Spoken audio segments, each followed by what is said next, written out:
Adding a drop-down list in Excel is very useful because it saves time and reduces spelling errors. To create a drop-down list, first, select the cell or the range of cells where the drop-down list will be placed.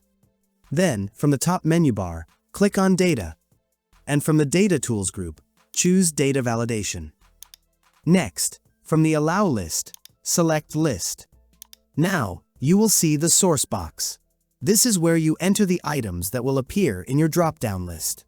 There are two ways to enter the items for your drop-down list. The first way is to type the items directly into the source box, making sure each item is separated by a comma. Once you have entered all the items, click OK. The drop-down list will then appear in the selected cells, allowing you to quickly choose from the items you have entered without typing them manually. The second way is to have your list items already written on a separate sheet. Then, click the small arrow beside the source box and navigate to the sheet that contains your list. Select the range of cells with your items. You will notice that the selected range now appears inside the source box.